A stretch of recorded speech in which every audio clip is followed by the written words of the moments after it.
कोकण आणि मध्य महाराष्ट्रात हवामानात झपाट्यानं बदल होत असून या 5 जिल्ह्यांमध्ये मुसळधार पावसाचा आणि चक्रीवादळाचा इशारा हवामान विभागानं दिलाय।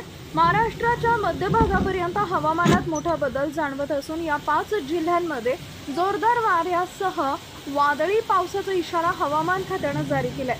विदर्भातही आज तुरळक ठिकाणी पावसाची शक्यता आहे। दरम्यान मेघगर्जना आणि अवकाळी पावसाची शक्यता वर्तवण्यात आली आहे। या दरम्यान हवामान विभागाने या काही जिल्ह्यांमध्ये रेड अलर्ट दिलाय। नेमकं कोणत्या जिल्ह्यांमध्ये विजांच्या कडकडाटासह पाऊस पडण्याची शक्यता आहे ते पुढे बघा। त्या अगोदर आपल्या चॅनलवर नवीन असाल तर चॅनलला सबस्क्राइब जरूर करा, जेणेकरून अशा प्रकारच्या अपडेट्स या तुमच्यापर्यंत पोहोचत राहतील।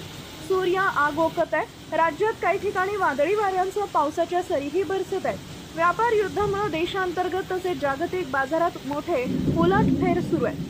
एकंदरीत अनिश्चित वाटाव्या अशा वातावरणामध्ये एक शुभवार्ता येऊन धडकली आहे, ती म्हणजे भारतीय हवामान विभागाच्या प्राथमिक अंदाजानुसार देशात यंदा सरासरीपेक्षा अधिक पाऊस पडणार आहे। यंदाच्या मान्सून हंगामात महाराष्ट्रातही चांगल्या पावसाचे संकेत आहेत। मध्य महाराष्ट्र आणि मराठवाडा या कमी पाऊसमानाच्या प्रदेशात सरासरीपेक्षा अधिक दमदार पावसाची शक्यता वर्तवण्यात आली आहे।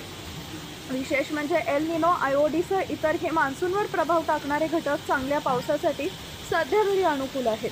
विदर्भातील बुलढाणा, वाशिम, अकोला जिल्ह्यात उद्या, तर चंद्रपूर, गडचिरोली, अमरावती, नागपूर, वर्धा आणि यवतमाळ जिल्ह्यात आज आणि उद्या विजांच्या कडकडाटासह ढगांच्या गडगडाटासह वादळी पावसाचा इशारा देण्यात आला आहे। तसेच भंडारा आणि गोंदिया जिल्ह्यात बुधवार, गुरुवार आणि शुक्रवारी विजांच्या कडकडाटासह आणि ढगांच्या गडगडाटासह हलका ते मध्यम पावसाचा अंदाज देण्यात आला आहे।